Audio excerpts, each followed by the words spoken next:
Alright, today we're going to learn how to composite the green screen footage we just shot. If you go to D2L, you'll download the green screen video we completed in class, our background, which is Ice Cave, and a little bonus video called Swarming Bats. Next thing we'll do is open up Adobe After Effects. And here we have a project panel, we have an effects panel. This is the canvas where we'll work on our compositions. Down here's the timeline, and then we have available to us a bunch of effects and filters. First thing we'll do is we'll save this project in that folder, File, Save As, and in that very same folder that we have our elements, which I called Compositing, we will save this composition.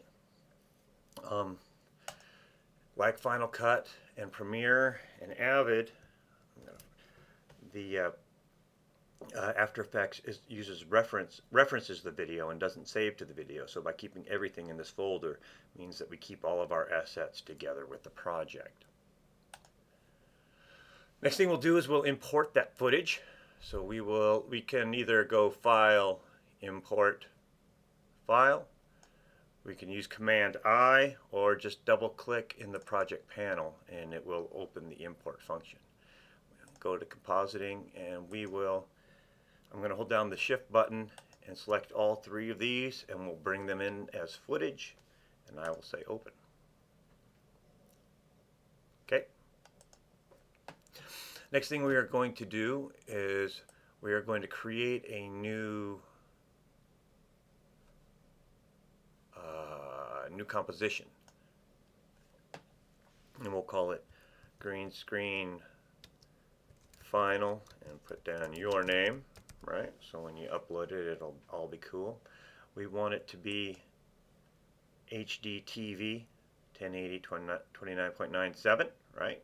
That's 1080p, and it should come up 1920 by 1080, and let's make it 10 seconds long. And now down here is that project. First thing we're going to do is bring in our ice cave. So I'm just going to click, and we can either drag it down here or drag it onto the comp. I'm just going to drag it down here so it centers. And our image is just a little too small. So I'm going to twirl this down here and twirl down transform. And I'm going to click on this number and drag to the right to increase it. Okay. That's one way to do it. I'll hit Command Z. We can also right click or control click in the sub menu, and we can find transform, and we can say fit to comp, and it'll do it as well. Okay. So then this is the background that we lit our green screen with, but we want to create a foreground element out of these ice formations in front. And so what we're going to do is we're going to keep this as the background, and I'm going to hit Command D to create a duplicate file, and I'm going to, with that top layer selected, I'm going to hit return, and I'm going to type in foreground and hit return to get back out of it. And now we're going to create a mask that will cut this shape out. And if you need a little more room on your screen, you can set it at 50%, and then it might give you a little more room. But if you want to be more detailed with your work, you can tell it to fit up to that size. Alright, now I'm going to select the mask tool, and it's important that we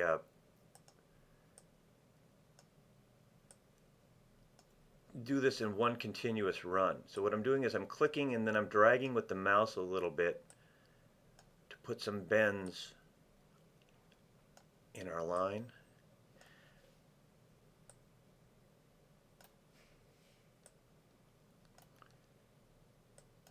And I'm just going to go around and I'm going to cut out this foreground shape.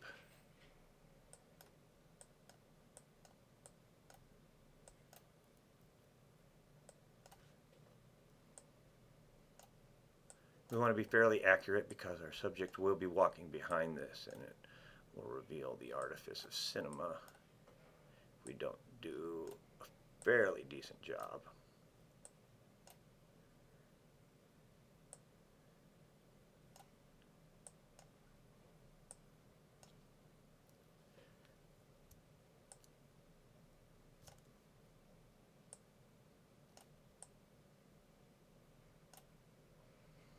So now I've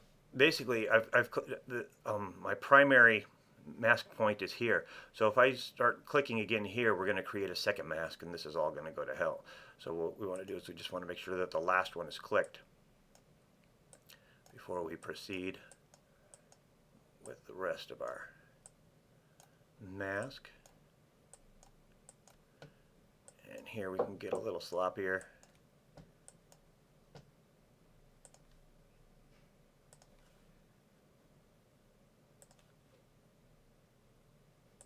Because our subject won't be walking behind that. And so if we turn out the eyeball, we will see that we've completed a foreground mask, and then our background mask is complete like this. Now if you weren't able to complete it, let's twirl down our foreground and twirl down masks, and if you have more than one mask, if it says mask 1 and mask 2, then you're going to need to delete one and select this mask, pick the last point you started from, and then complete the mask.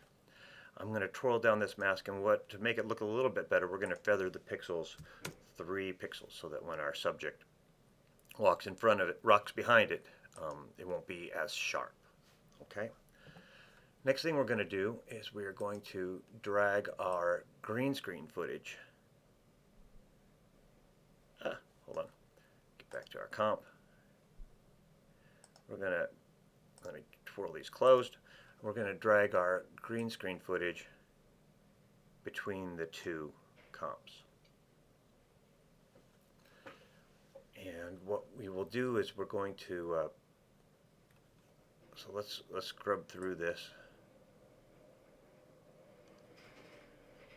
And she's walking and she's scared, and the bats are striking. And we kind of want the bats to attack somewhere around second 7, second 8. Actually, let's make it second 7, so I'm going to slide it down a little bit.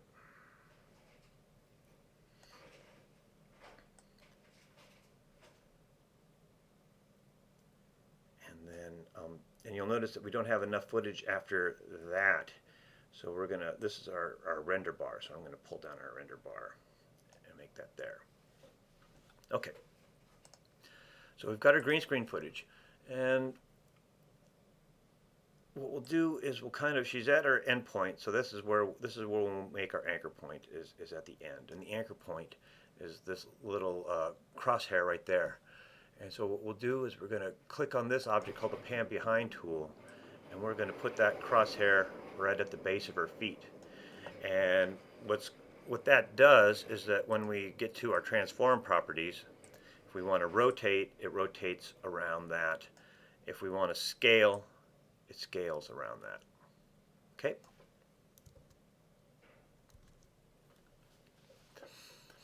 So she's not going to watch much farther than this, right? So this is her forward part, and we're going to make a mask that will basically only leave the green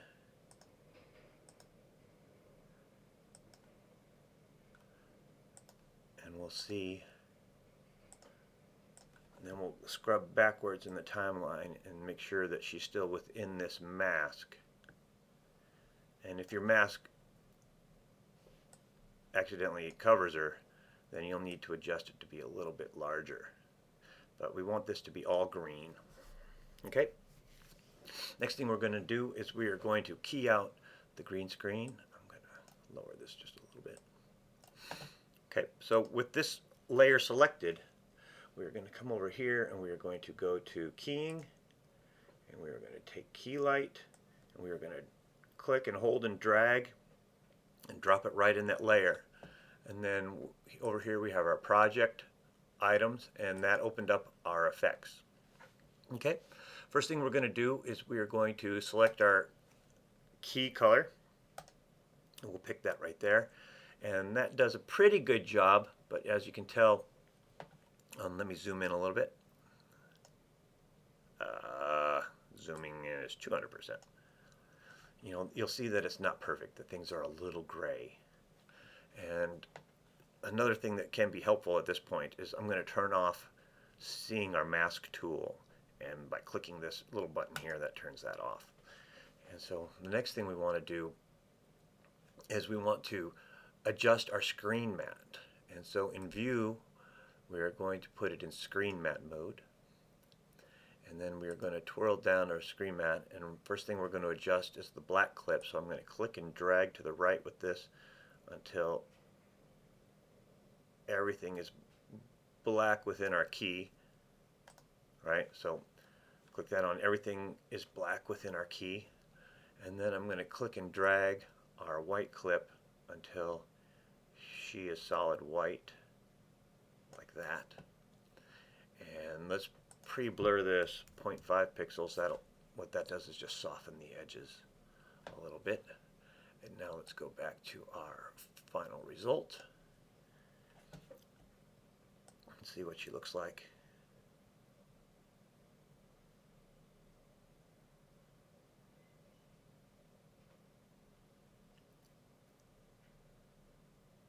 Okay.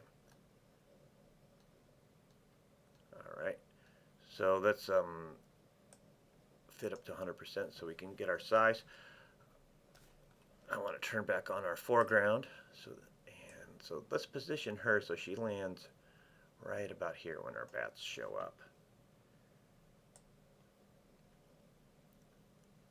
And I want her to be a little bit bigger, so I'll click and hold and drag to the right.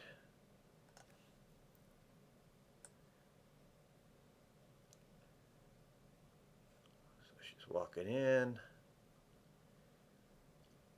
And then our bats attack. Okay, next thing we want to do is we want to color correct her. And so let's go over to color correction, and let's do something simple and easy. Let's just grab color balance, and we will drag that, click and drag and hold that into the GS2 layer. And what we want to do is we need to make things a little more blue and a little more green. So let's start with the shadows. So by dragging to the right, we'll make things a little more green. And by dragging right, we'll make the shadows a little more blue. And let's do the same thing with the midtones. Make her a little colder. And let's see if we want to make that a little greener.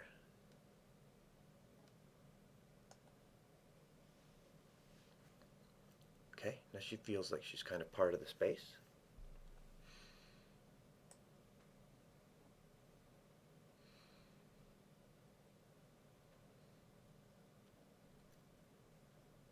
Let's mess with the blue highlights.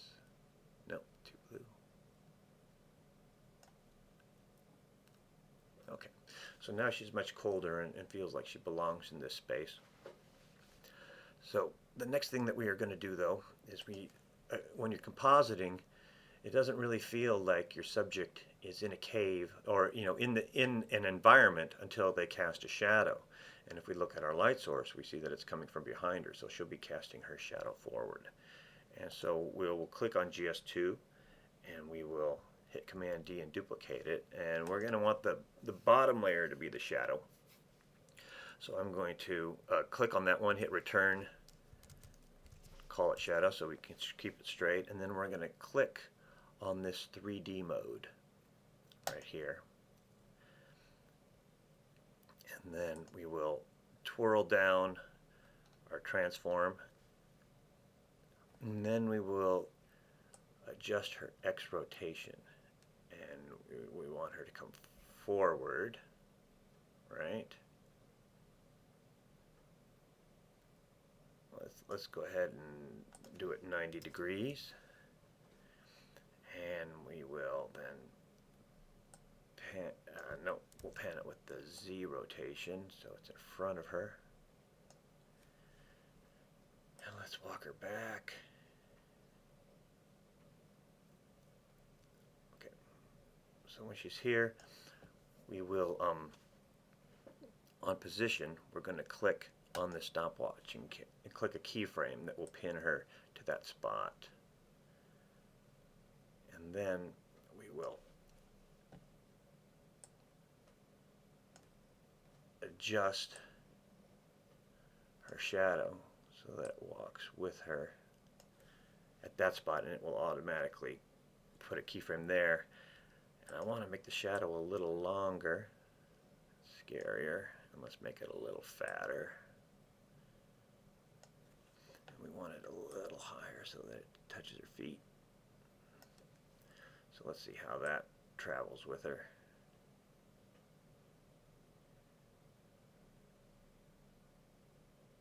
Okay.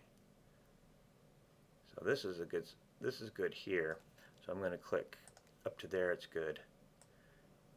And then the shadow gets a little low, so we'll push it back up on here.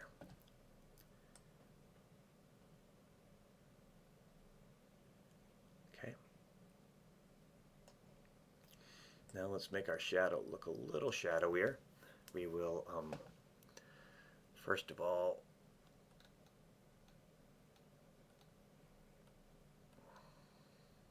close it up, and we'll keep the key light. We will basically we'll lose the color balance, and we'll come over to hue and saturation, and we'll drag that in here, and we will take out all the saturation so it's black and white. And then we want to soften it, so we'll add something called fast blur to it. And let's see, what, 10 pixel blur, that's too much. Oh, it says 110. Let's just try 10. Okay, so I'm going to click and drag this until it's a little softer. And then I'm going to decrease the opacity.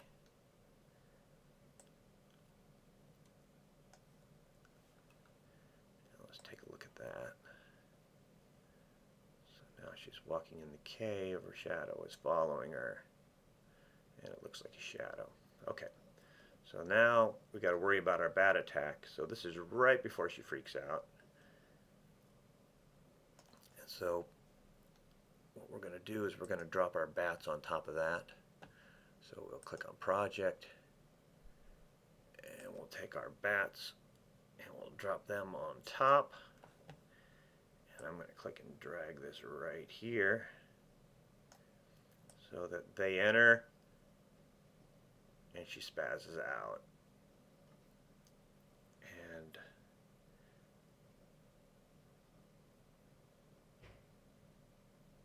And then I'm going to shorten up our render time. Now I'm going to hit 0 on the keypad, and what that's going to do is that it's rendering out using RAM memory what this whole thing is going to look like. And once it's done thinking, it will play it back in real time, and we'll get a sense of the job that we did.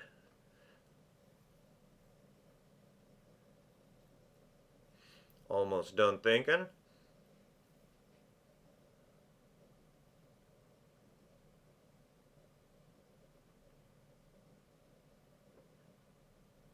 All right.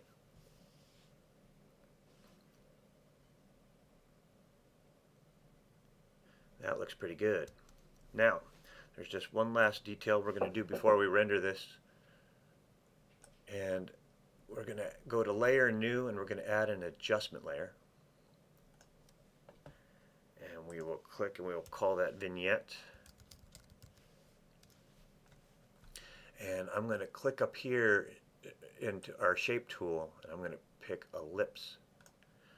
And with our Vignette layer selected, I'm going to double click the ellipse, and that is going to create this oval vignette. And if you see, if I kind of like come away from it, it creates this little rectangle. If I click and hold and drag, it'll select that 1 pixel, and it will allow me to create a mask so that we can darken our edges, because when you're compositing an image, having darker edges helps make it all the more believable. Okay, And so this mask, we wanted, it's selected as add now. So basically let's go ahead and darken this. And we will use, which one do we want to use? We'll use levels for that. We'll take levels and we'll drag that into that layer. And you'll see that we have control over our black levels, our white levels, and here's our gamma, which controls the gray space. And we just kind of want to drag it right till it darkens up a little bit. But this is the opposite that we want, right? So what we'll do is that we'll make this mask subtract, and then we will twirl down the properties and we'll go to the feather mode, and let's feather it a lot, like 350 pixels. And I'm going to turn off the seeing the mask shape, and you'll see how much more believable our whole space becomes. Alright, so that's all good. Now we're going to render this. So we will go to Composition, Pre-Render, and that will open up the render queue. We'll click on the output. We will take it to your folder, and it says GS Final, your name, right? So that's good. And then we'll tell it what we want to save it as. And we don't need the sound, so we won't click that. We're going to click Format Options, and we're going to tell it to make it an H.264 file, quality 100%, and it's already set to be 1920 by 1080, so we'll click OK, and then we will click Render, and it will render out the shot and play that back in QuickTime, and if it looks all right to you, then post that on D2L.